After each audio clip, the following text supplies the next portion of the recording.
Good evening to all of you. The challenge classes में आप सभी प्यारे बच्चों का स्वागत है। आज हम प्रोनाउन का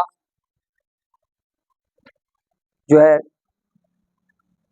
पर्सनल प्रोनाउन, डेमोन्स्ट्रेटिव प्रोनाउन ख़त्म कर चुके हैं, 2 काइंड्स।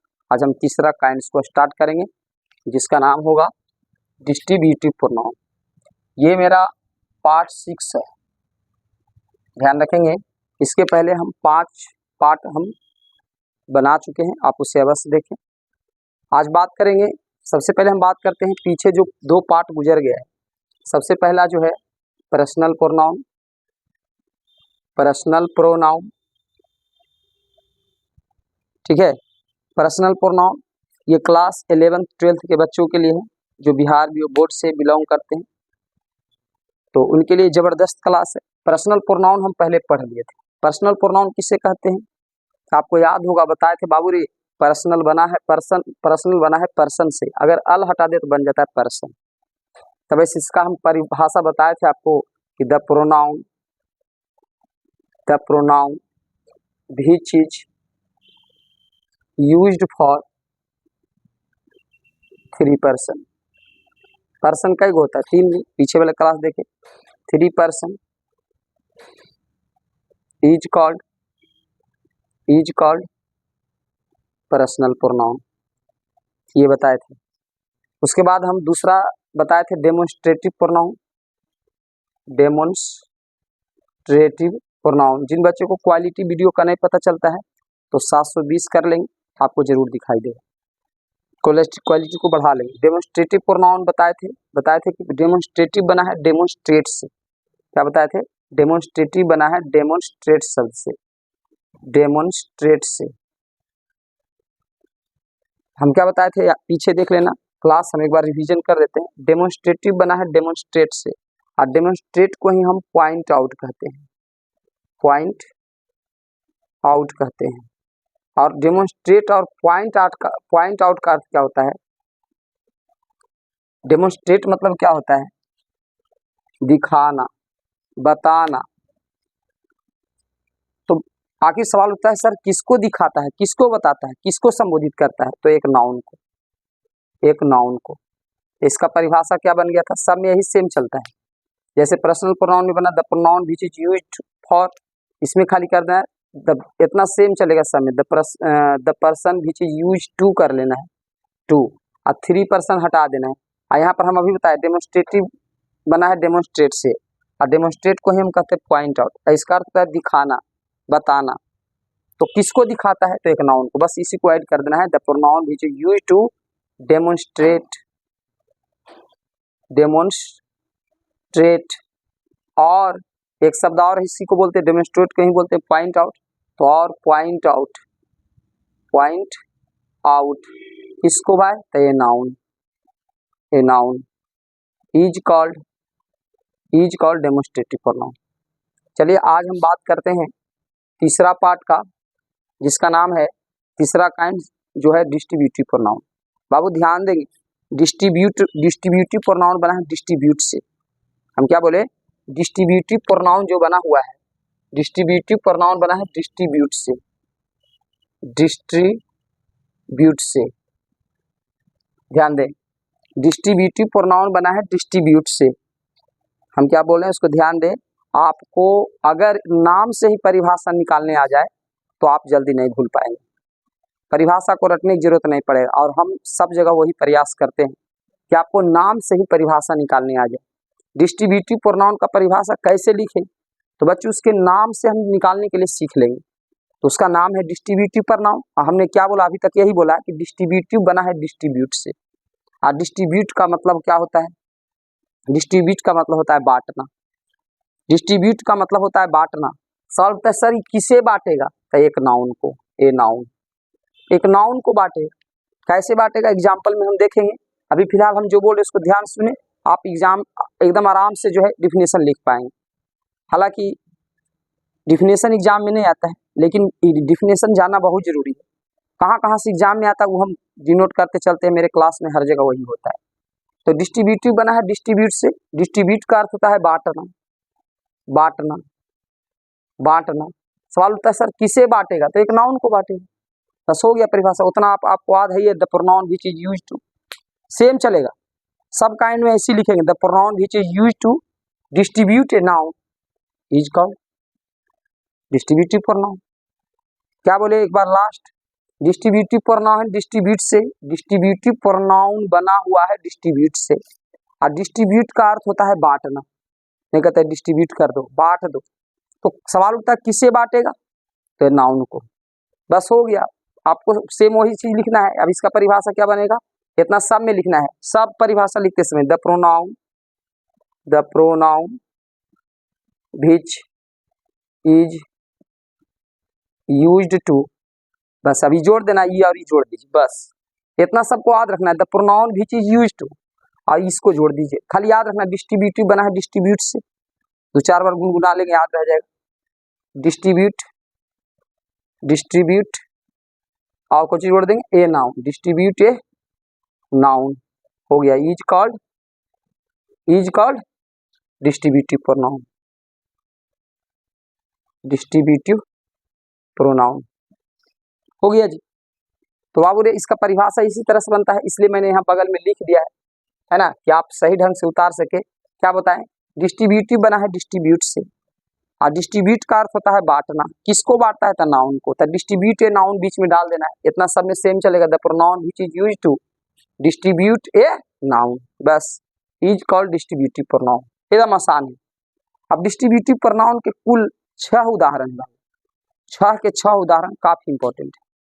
डिस्ट्रीब्यूटिव प्रोनाउन के 6 उदाहरण है, ईच है, एवरी है, आइदर है, नाइदर है, एनी है, नन है। एक बार बोले, ईच है, एवरी है, आइदर है, नाइदर है, एनी है और नन है। याद रखेंगे एनी को ही एनी वन कहते हैं, हम बार बार नहीं 2 बार बोलेंगे। एनी बोलो चाहे एनी वन बोलो। अब सबका एक बार हिंदी एक बार फिर से देख लो। डिस्ट्रीब्यूटिव प्रोनाउन कौन कौन है, इसकी कुल संख्या 6 है। डिस्ट्रीब्यूटिव प्रोनाउन कौन है, कौन कितने हैं, तो 6 है। यही जो है नाउन को बांटने का काम करता है, इसी को हम डिस्ट्रीब्यूटिव प्रोनाउन कहते हैं। इसकी कुल संख्या 6 है। 6 एग्जाम्पल इसके हैं, कौन कौन है, ईच है, एवरी है, ईच है, एवरी है, आइदर है, नाइदर है, एनी है, एनी को एनी वन भी बोल सकते हैं, एनी है और नन है। तो यहाँ पर लिख दिए, ईच है, एवरी है, आइदर है, नाइदर है, एनी या एनी वन बोलो या नन है। अब इसका हिंदी देखिए, इस चैप्टर में बच्चों को ध्यान देना चाहिए। इसका नियम जो है इसके हिंदी में ही समाहित है। अगर इन 6 का हिंदी आप जान लेते हैं तो नियम नहीं भी याद रहेगा तो आप बना दोगे। लेकिन जो बच्चे इसके हिंदी नहीं जानते हैं ना, उसको ये नियम रट भी लेंगे तो भुला जाएंगे। तो आप लोग को ध्यान देना है कि इसका हिंदी जान लेना है। ईच मतलब भी होता है प्रत्येक, प्रत्येक मतलब एक। एवरी मतलब भी होता है प्रत्येक, प्रत्येक मतलब एक। दोनों का मतलब सेम होता है। उसके बाद आइदर, आइदर में से होता है 2 में से कोई एक, 2 में से कोई एक। जैसे मान लेते वहां पर कोई आदमी खड़ा है, 2 लोग, तो 2 में से किसी एक को चुनना है, तो हाँ हम आइदर का प्रयोग करेंगे। बस यह नियम बन जाता है आगे चल के, इसलिए कहते हैं इसका नियम याद कर लीजिए।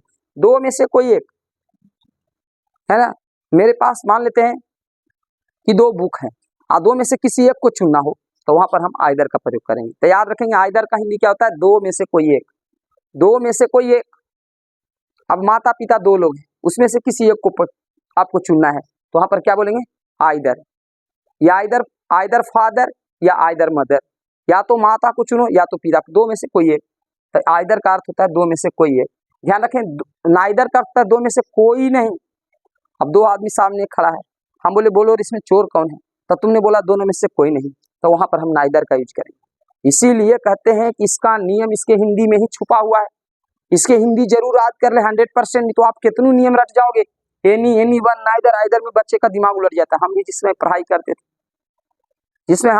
करते थे, तो उस समय सर जब नियम लिखवाते थे तो नियम में उलझ के रह गए।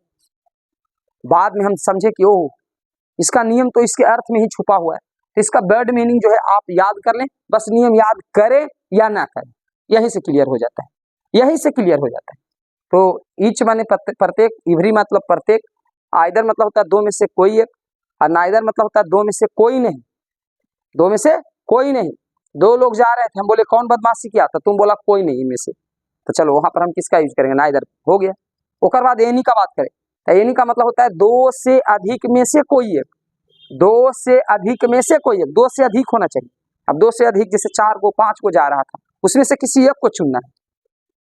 जैसे देखिए मेरे 5 उंगली है, मेरे 5 उंगली, तो बोले दो से अधिक है, देखिए दो से अधिक, दो से अधिक सारा नियम यही कंप्लीट हो जाएगा, दो से अधिक है, इसमें से कोई एक चुनना है, किसी एक को चुनना है ना, किसी एक को, मिडिल फिंगर, लिटिल फिंगर, किसी एक को चुनना है, तो हम यूज करते हैं एनी या एनी वन का, दोनों एक ही चीज है, एनी बोलो या एनी वन बोलो। तो एनी का क्या हिंदी हो गया, दो से अधिक में से कोई एक, दो से अधिक में से कोई एक।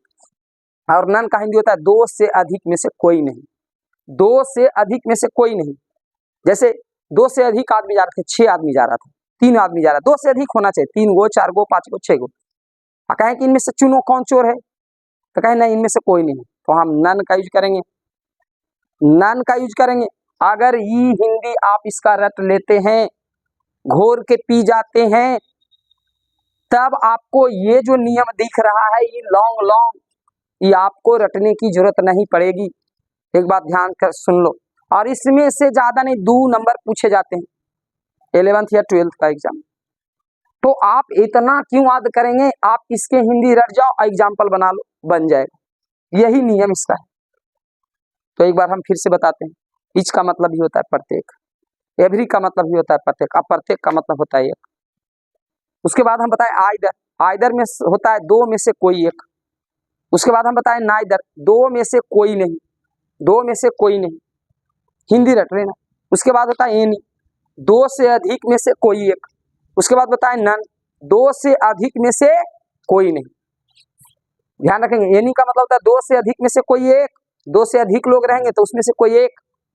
लेकिन नन का अर्थ होता है दो से अधिक लोग रहेंगे, दो से अधिक में से कोई नहीं, दो से अधिक लोग है, 10 लोग है, 20 लोग है, उसमें से कोई नहीं, तो वहां पर हम नन का यूज करते हैं। तो इसका हिंदी जरूर याद करना। एक बार फिर से, ईच का मतलब प्रत्येक, एवरी का मतलब प्रत्येक, आइदर का मतलब होता है दो में से कोई एक, नाइदर मतलब दो में से कोई नहीं, नन का एनी का मतलब होता है दो से अधिक में से कोई एक, दो से अधिक में से कोई एक, और नन का अर्थ होता है दो से अधिक में से कोई नहीं, दो से अधिक में से कोई नहीं।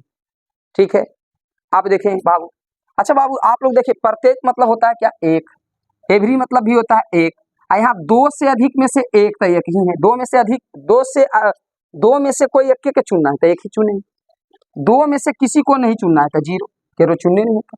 यहाँ देखिए दो से अधिक भले है लेकिन कोई एक के कह रहा है चुने तो एक के नहीं, यहाँ कह रहा दो से अधिक भले है लेकिन चुनना नहीं है तो जीरो हो जाएगा। तो बताइए जी, सब सिंगुलर है कि नहीं, प्लूरल की शुरुआत दो से होती है, सिंगुलर कौन होता है, जो एक तक हो, सिंगुलर है। दो से अधिक, एक से अधिक अगर हो जाता कहीं पर दो तो हो जाता कुछ प्लूरल। तो आप बताइए, हम कह सकते हैं कि 6 के 6 डिस्ट्रीब्यूटिव प्रोनाउन के 6 एग्जाम्पल है, और 6 के 6 एक समान है, 6 के 6 सिंगुलर है, 6 के 6 जो है बाबू सिंगुलर है। ठीक है, 6 के 6 आपका सिंगुलर है, इसीलिए ध्यान रहे जहां दिखाई दे ईच तो इसके पीछे सिंगुलर एक्जुअली वर्ब लगाना, सिंगुलर वर्ब लगाना, सिंगुलर नाउन लगाना, क्योंकि ये सभी सिंगुलर है, क्योंकि इसमें से दो का बोध कोई नहीं कराता है, या तो जीरो या तो ये, इसलिए सब के सब सिंगुलर है। प्लूरल का तो दो से शुरुआत होता है, तो ये सब के सब क्या है, सिंगुलर है। अगर बाबू इसका हिंदी रट लेते हैं तो नियम समझिए आपको दिमाग में आ गया। तो हम उम्मीद करते हैं कि आपको इस समझ में आ गया होगा कि सब सिंगुलर है। और सिंगुलर अगर सब्जेक्ट के रूप में आ जाए ईच, तो आप बोले ईच बॉय होगा कि बॉयज होगा, तो ईच बॉय होगा, ईच बॉय होगा, ईच गर्ल होगा कि गर्ल्स होगा, तो ईच गर्ल होगा, क्यों, क्योंकि ये सब सिंगुलर है तो इधर सिंगुलर होगा, गर्ल्स तो प्लूरल होता है, गर्ल हो। तो हमको समझ में आ रहा होगा कि हमको पूरी तरह आशा है कि आपको जरूर समझ में आ रहा होगा, ये 6 सिंगुलर है, 6 का 6 सिंगुलर है। अब इसके पीछे वर्ब भी लगाना है तो सिंगुलर ही लगाना है, एक्जुअली वर्ब भी लगाना है तो सिंगुलर लगाना है, पहले से आप जानते हैं। इसके पीछे नाउन भी लगाना है तो सिंगुलर ही लगाना है। लेकिन हाँ, यदि इसके बाद ऑफ आ जाए, each of the, every of the, each of the, of आ जाए तो यह प्लूरल बन जाता है, तब यह क्या बन जाता है, प्लूरल बन जाता है। तो इसके पीछे तो प्लूरल नाउन लगाएंगे, लेकिन याद रहे सब सिंगुलर होगा। क्यों होगा, आइए एग्जांपल में देखते हैं। देखिए इसके कुछ रूल्स है, पढ़ लेते हैं। हालांकि जो बच्चे को हम कह दिए कि जो बच्चे इसका हिंदी याद करें उनको रूल्स रटने की जरूरत नहीं पड़ती है। रूल्स पढ़ोगे दिमाग का चक्कर आएगा, लेकिन जिनको हिंदी याद है वही रूल्स भी पढ़ सकते हैं और अच्छा से समझ भी सकते हैं। तो पहले आप वीडियो को स्किप कर लें, सॉरी स्टॉप कर लें। स्टॉप करने के बाद जो है आप इसको अच्छी तरह से याद कर लें। याद नहीं होता है तो आप जहाँ सोते हैं बैठते हैं वहां पर चिपका दे एक पेपर में लिखकर, ठीक है। चलिए पहला पढ़ते हैं नियम, है ना। Each every either neither any है, एनी बोलो चाहे एनी वन बोलो, बार बार नहीं बोलेंगे। नन, ये सभी सिंगुलर होते हैं, ये तो हम ऊपरी देख लिए, इसलिए इसके साथ सिंगुलर एक्सक्लूसिव वर्ब का प्रयोग होगा। सिंपल बात है, सिंगुलर है इसलिए सिंगुलर एक्सक्लूसिव वर्ब का प्रयोग हुआ, ठीक है। जैसे आइए पूछे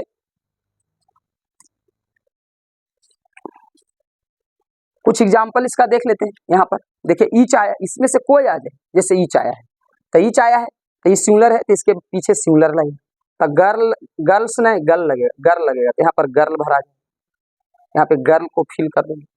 उसके बाद देखिए क्योंकि ई सिंगुलर है तो ई सिंगुलर हुआ है तो एक्सक्लूसिव वर्ब भी सिंगुलर होगा, तो हैव नहीं, हैव तो प्लूरल होता है, हैज सिंगुलर होगा। देखिए कितना इजी से बन रहा है। उसी तरह इधर चले तो इधर प्लूरल नहीं, देयर प्लूरल होता है, दे का देयर, हर होता है, सी का हर, तो ये हर होगा, हो गया जी। हिंदी करो या ना करो आपको आसानी से बन जाता है। लेकिन अभी बताए बाबू कि यदि इनके बाद ईच एवरी आइदर नाइदर, इन सभी के बाद ऑफ आ जाए, नियम नंबर 2 पढ़ो। यदि इनके बाद माने किन के बाद, ईच के बाद, ईच के बाद अगर ऑफ आ जाए तो प्लूरल बन जाते हैं, इसीलिए इसमें प्लूरल नाउन का प्रयोग होता है, लेकिन सिंगुलर एक्सक्लूसिव वर्ब कहेंगे। ऐसे कहा है सर, नाउन प्लूरल और बाकी सब सिंगुलर ही रहता है, काहे? आइए आपको समझाते हैं। अभी बताए थे कि ईच के बाद अगर ऑफ द हो जाए, अगर ईच है तो सिंगुलर, लेकिन ईच के बाद ऑफ आ जाए, है ना, ये सभी 6 के 6 सिंगुलर है, लेकिन इनके पीछे अगर ऑफ लगा दें तो प्लूरल हो जाता है, प्लूरल हो जाता है तो हम प्लूरल नाउन का प्रयोग करेंगे। तो ईच ऑफ द, अब बताइए गर्ल नहीं, चूंकि प्लूरल हो चुका है तो गर्ल तो सिंगुलर है, गर्ल्स लगेगा, तो यहाँ पर गर्ल नहीं गर्ल्स लगेगा, तो यहाँ पर आप फिलअप कर लेंगे गर्ल्स, तो हो जाएगा ईच ऑफ गर्ल्स। लेकिन बाबू इधर ध्यान देना, यहाँ प्लूरल नहीं लगेगा, यहाँ सिंगुलर ही लगेगा। कहें क्यों सर? क्योंकि प्लूरल लगा है तो प्लूरल ही नहीं, देखो क्या करा, हिंदी करो, ईच ऑफ द गर्ल्स, लड़कियों में से प्रत्येक, लड़कियों में प्रत्येक माने एक, लड़कियों तो जरूर लगा यहाँ, क्योंकि भाई ईच ऑफ प्लूरल हो गया तो इसके साथ प्लूरल आया, लेकिन बोध की कराया लड़कियों में एक, तो एक है तो एक सिंगुलर, तो यहाँ पर सिंगुलर लगेगा। तो ये आप ध्यान रखेंगे, यदि ईच ऑफ आ जाए तो उसके पीछे नाउन तो जरूर प्लूरल लगेगा, लेकिन एक्सक्लूसिव वर्ब और बाकी सब शब्द सिंगुलर ही रहेगा, बस नाउन प्लूरल भराएगा, ध्यान रखेंगे। तो यहाँ पर हम हैज लगाएंगे, यहाँ पर हम देयर नहीं हर लगाएंगे, ये सब सिंगुलर होगा, खाली यहाँ पर प्लूरल होगा, ठीक है। आगे देखते हैं, क्योंकि प्लूरल आया था बाबू, ईच के बाद ऑफ आने पर प्लूरल होता था, प्लूरल नाउन का प्रयोग करेंगे, लेकिन प्लूरल मिल के अर्थ सिंगुलर निकालने लगता है, इसलिए इसके पीछे जो है सब हम सिंगुलर लगाते हैं। ये प्लूरल और ये प्लूरल दोनों मिलता है तो देखिए क्या बनता है, ईच ऑफ द गर्ल्स, लड़कियों में प्रत्येक, माने एक, लड़की तो ढेर है लेकिन एक, तो एक हो गया तो सिंगुलर, तो सिंगुलर हो गया तो बाकी सब यहाँ सिंगुलर लगे। आगे देखिए उसी तरह यहाँ पर अगला नियम पढ़िए, तो हम ये 2 नियम समझ गए बाबू, समझ गए कि अगर each every either neither any none अकेले है तो सिंगुलर है, तो उसके पीछे सब सिंगुलर होगा, लेकिन यदि इसके बाद ऑफ आ जाए तो प्लूरल हो जाता है, तो नाउन भले प्लूरल होगा लेकिन एक्सक्लूसिव वर्ब, सॉरी नाउन सही बोल रहे हैं, नाउन प्लूरल होगा लेकिन एक्सक्लूसिव वर्ब सिंगुलर होगा। इसका कारण आपने देख लिया, क्योंकि प्लूरल है लेकिन अर्थ दे रहा है सिंगुलर का, ठीक है। अगला तीसरा नियम देखें, ईच का प्रयोग 2 या अधिक का बोध कराने में करेंगे, ध्यान रखेंगे, ईच का प्रयोग 2 या अधिक, ईच का प्रयोग 2 या अधिक में करेंगे, ध्यान रखेंगे, इस नियम को जरूर ध्यान देंगे, क्योंकि यही 3 नंबर एक ऐसा नियम है कि इसका हिंदी याद भी रहेगा तो ये आप नहीं बना सकते हैं, इसका नियम स्पेशल याद रखना होगा। ईच का प्रयोग 2 में कर सकते हैं या 2 में अधिक में ही कर सकते हैं, लेकिन एक शर्त है, वहां निश्चित होना चाहिए, निश्चित होना चाहिए, जैसे 10 लड़का 5 लड़का निश्चित होना चाहिए, अनिश्चित नहीं, निश्चित होना चाहिए, 2 रहे चाहे 2 से अधिक रहे, 2 रहे चाहे 2 से अधिक रहे, लेकिन निश्चित होना चाहिए। देखिए क्या लिखे, ईच का प्रयोग 2 या अधिक का बोध कराने पर करें लेकिन निश्चित होगा, लेकिन वही एवरी का प्रयोग 2 से अधिक में, एवरी का प्रयोग अधिक का बोध कराने होता है, 2 से अधिक का बोध कराने होता है, वहां 2 छूट गया है, 2 से अधिक कराने में बोध होता है लेकिन अनिश्चित होना चाहिए, नहीं समझे बाबू रे।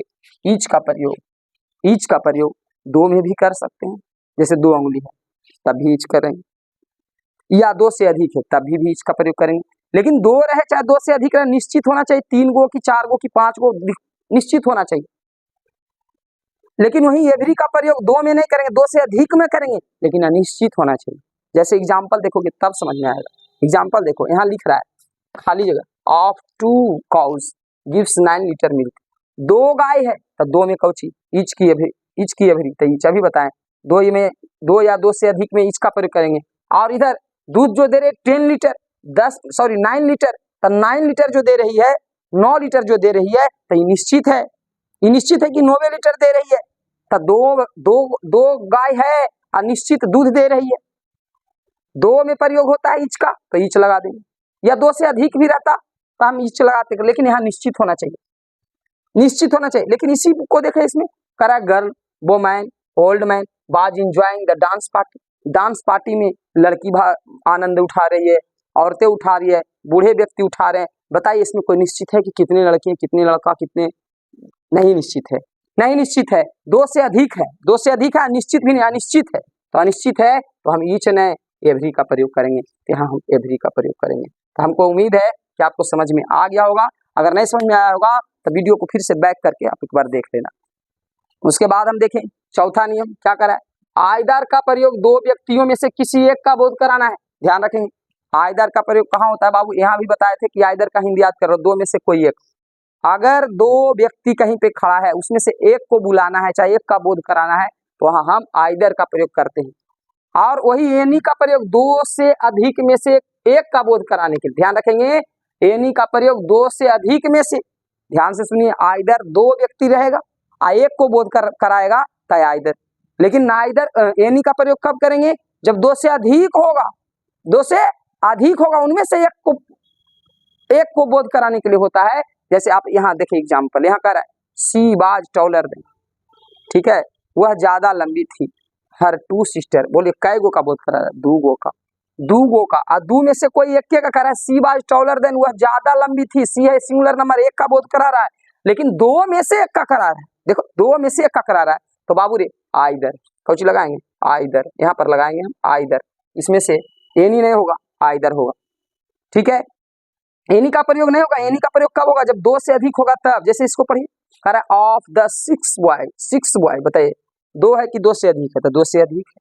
2 से अधिक में से एक का बोल है, 2 से अधिक जैसी हो गया, तो यहाँ पर अब आइदर नहीं एनी होगा, एनी ऑफ 6 होगा, एनी ऑफ 6 होगा, ठीक है। तो हमको उम्मीद है कि ये भी समझ गए होंगे। अगला देखिए 5वां नियम है जो है, कह रहा है नाइदर का प्रयोग 2 में से कोई नहीं, सॉरी 2, नाइदर का प्रयोग 2 में से कोई नहीं के अर्थ में होता है।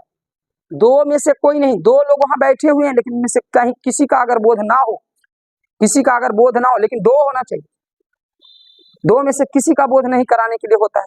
जैसे यहाँ पर देखिए, कह रहा है ऑफ 2 गर्ल्स इज फैट, 2 लड़की मोटी है, तो बताइए नाइदर की नन, तब हम क्या यूज करेंगे, नाइदर। नन का प्रयोग कब होते हैं, 2 से अधिक में, 2 से अधिक में से किसी एक का भी बोध नहीं कराने के लिए हम नन का यूज करते हैं। पूरा पढ़ लीजिए, नाइदर का प्रयोग 2 में से कोई नहीं का अर्थ में होता है। 2 में से 2 लोग बैठे हुए, हम कहेंगे कौन चोर है, तब तुम कहोगे कोई नहीं, तो उस अर्थ में हम नाइदर का प्रयोग करेंगे। लेकिन नन का प्रयोग कब करेंगे, 2 से अधिक लोग बैठे, 2 से अधिक 4 गो 5 गो 6 गो बैठे, कहेंगे उसमें से कौन डकैत है, चोर है जी, तो जी कोई नहीं है, तो कोई नहीं है, तो वहां पर हम नन करेंगे, क्योंकि 2 से अधिक लोग थे। तो आपको समझ में आ गया होगा। देखिए यहाँ 2 है, तो यहाँ पर 2 है, तो यहाँ हमको किसका यूज करेंगे, नाइदर का, यहाँ हम कर लेंगे नाइदर का, यहाँ कर लेंगे नाइदर का। यहाँ देखिए 2 से अधिक हो गया 6 जी, तो नाइदर ने नन का। तो आई होप आपको अच्छा वीडियो लगा होगा। तो आगे हम पार्ट जो चौथा काइंड्स है प्रोनाउन का, अगले चैप्टर में लेकर आएंगे, ठीक है। आज के लिए इतना है।